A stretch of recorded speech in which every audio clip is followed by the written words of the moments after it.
नमो भगवते तस्मै कृष्णाय देवोत्कर्मणे रूपनाम विभेदेन जगत्कीर्ति यो यतः सच्चिदानन्दरूपाय विश्वोत्पत्त्यादिहेतवे तापत्रयविनाशाय श्रीकृष्णाय वयं नुमः। श्रीमद्भागवत महापुराण दशम स्कंध उत्तरार्ध 88वां अध्याय शिव जी का संकट मोचन।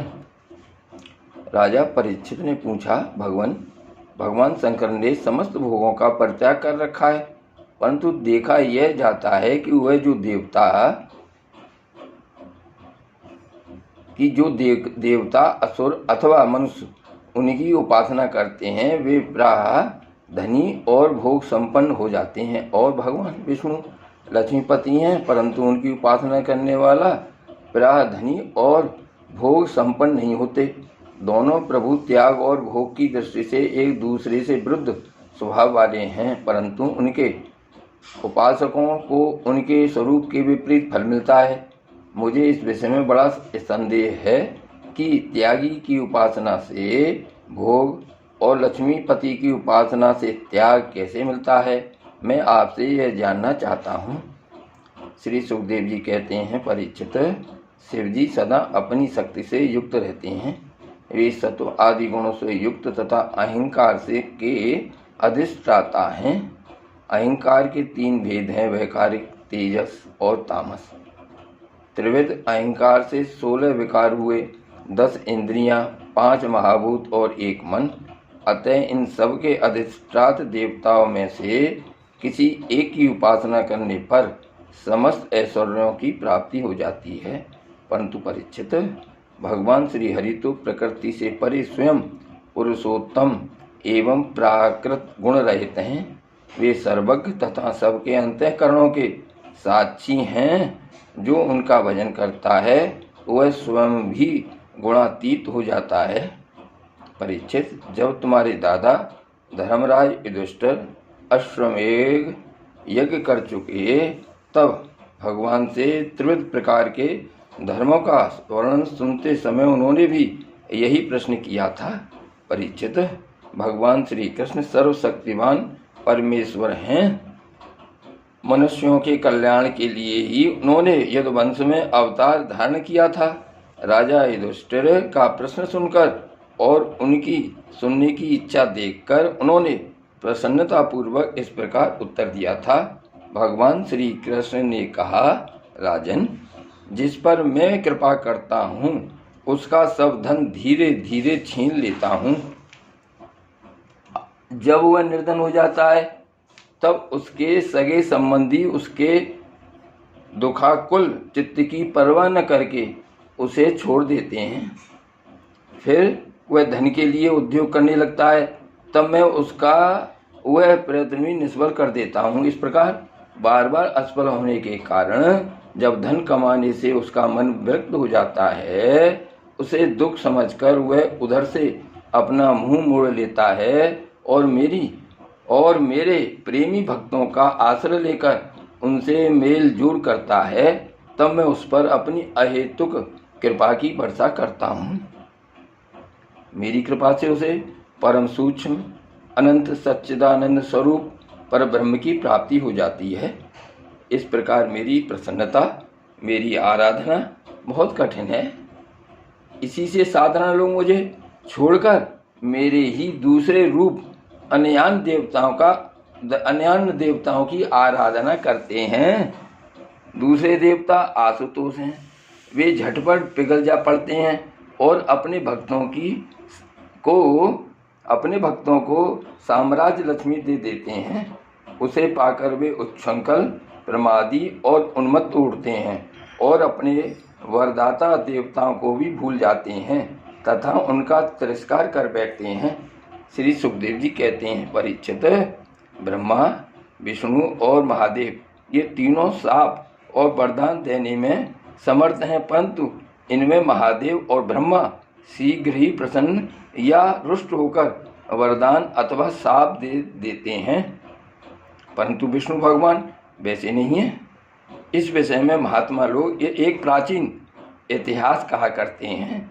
भगवान शंकर एक बार वृकासुर को वर देकर संकट में पड़ गए थे। परीक्षित, वृकासुर शकुनी का पुत्र था। उसकी बुद्धि बहुत बिगड़ी हुई थी। एक दिन कहीं जाते समय उसने देवर्षि नारद को देख लिया और उनसे पूछा कि तीनों देवताओं में झटपट प्रसन्न होने वाला कौन है? परीक्षित, देवर्षि नारद ने कहा, तुम भगवान शंकर की उपासना करो, इससे तुम्हारा मनोरथ बहुत जल्दी पूरा हो जाएगा। वे थोड़े ही गुणों से शीघ्र प्रसन्न और थोड़े ही अपराध से तुरंत क्रोध कर बैठते हैं। रावण और वाणासुर ने केवल बंदीजनों के समान शंकर जी की कुछ स्तुतियाँ की थीं। इसी से वे उन पर प्रसन्न हो गए और उन्हें अतुलनीय ऐश्वर्य दे दिया। बाद में रावण के कैलाश उठाने और वाणासुर के नगर की रक्षा का भार लेने से वे उनके लिए संकट में भी पड़ गए थे। नारद जी का उपदेश पाकर वृकासुर केदार क्षेत्र में गया और अग्नि को भगवान शंकर का मुक्त मानकर अपने शरीर का मांस काट काट कर उसमें हवन करने लगा। इस प्रकार 6 दिन तक उपासना करने पर भी जब उसे भगवान शंकर के दर्शन न हुए तब उसे बड़ा दुख हुआ। 7वें दिन केदार तीर्थ में स्नान करके उसने बड़े भीगे बाल वाले मस्तक को कुल्हाड़े से काटकर हवन करना चाहा। परीक्षित, जैसे जगत में कोई दुख बस आत्महत्या करने जाता है तो हम लोग करुणावश उसे बचा लेते हैं, वैसे ही परम दयालु भगवान शंकर ने वृकासुर के आत्मघात के पहले ही अग्निकुंड से अग्निदेव के समान प्रकट होकर अपने दोनों हाथों से उसके दोनों हाथ पकड़ लिए और गला काटने से रोक दिया। उनका स्पर्श होते ही वृकासुर के अंग यों के त्यों पूर्ण हो गए। भगवान शंकर ने वृकासुर से कहा, प्यारे वृकासुर, बस करो, बहुत हो गया। मैं तुम्हें वर देना चाहता हूँ, तुम मुँह मांगा वर मांग लो। अरे भाई, मैं तो अपने शरणागत भक्तों पर केवल जल चढ़ाने से ही संतुष्ट हो जाया करता हूँ। भला तुम झूठ मूठ अपने शरीर को क्यों पीना दे रहे हो? परीक्षित, अत्यंत पापी वृकासुर ने समस्त प्राणियों को भयभीत करने वाला यह वर मांगा कि मैं जिसके सिर पर हाथ रख दूं वही मर जाए। परीक्षित, उसकी यह याचना सुनकर भगवान रुद्र पहले तो कुछ अनमने से हो गए, फिर हंसकर कह दिया, अच्छा ऐसा ही हो।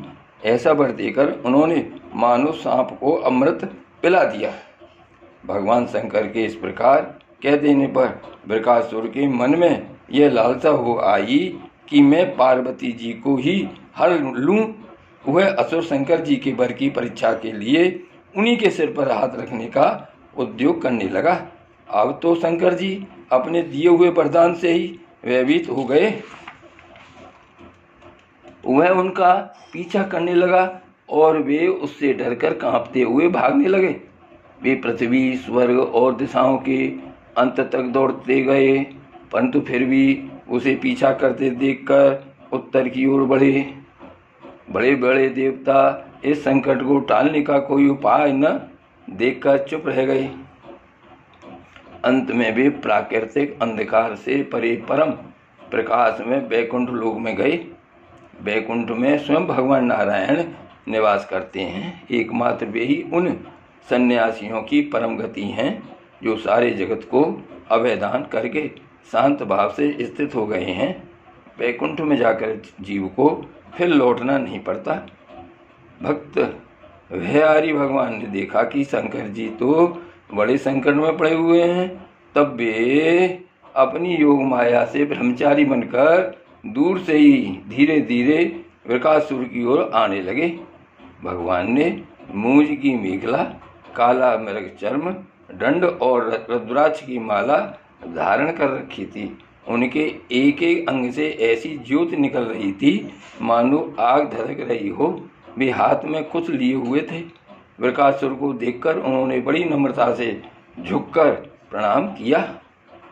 ब्रह्मचारी वेशधारी, भगवान ने कहा, शकुनी नंदन बृकासुर जी, आप स्पष्ट ही बहुत थके से जान पड़ते हैं।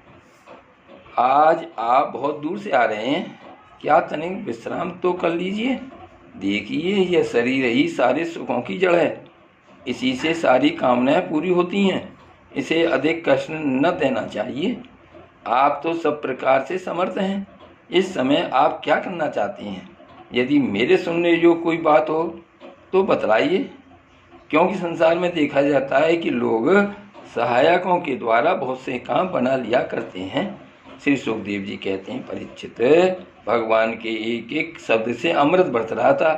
उनके इस प्रकार पूछने पर पहले तो उसने तनिक ठहरकर अपनी थकावट दूर की, उसके बाद क्रम से अपनी तपस्या, वरदान प्राप्ति तथा भगवान शंकर के पीछे दौड़ने की बात शुरू से कह सुनाई।